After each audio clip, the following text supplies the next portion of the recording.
change is emphasized. First, to unsettle people who think that they can achieve permanence by hanging on to life.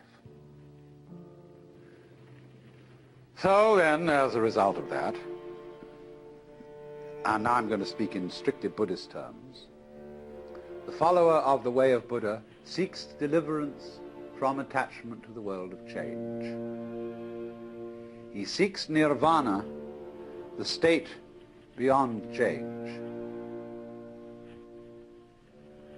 But actually, the whole problem is that there really is no other problem for human beings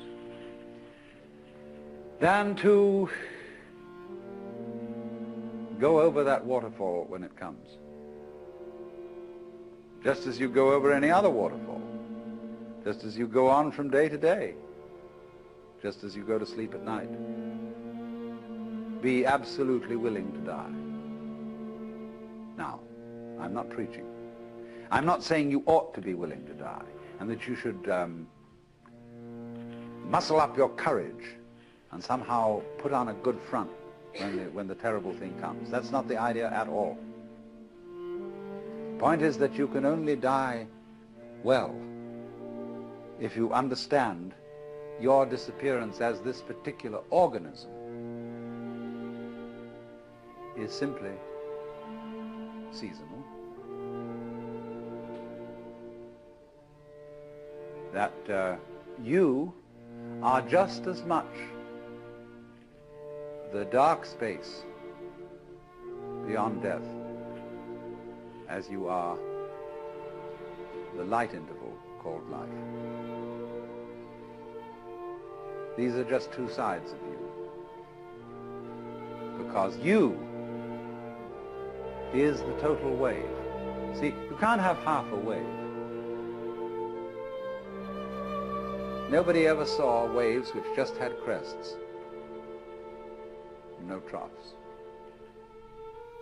So you can't have half a human being who is born but doesn't die. Half a thing. That would be only half a thing. Space, you see, is not just nothing.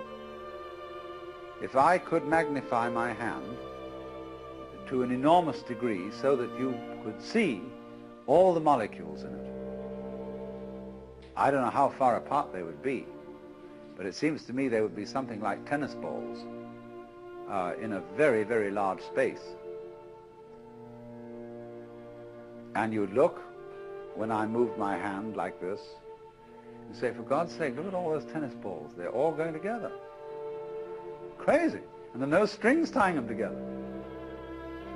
And space is a function of, or it's an inseparable aspect of, whatever solids are in the space.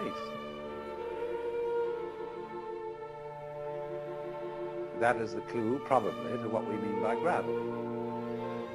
We don't know. So in the same way, when those marvelous sandpipers come around here, the little ones, while they're in the air flying, they have one mind. They move all together. When they alight on the mud, they become individuals and they go pecking around for worms or something. But one click of the fingers and all those things are going zipped into the air.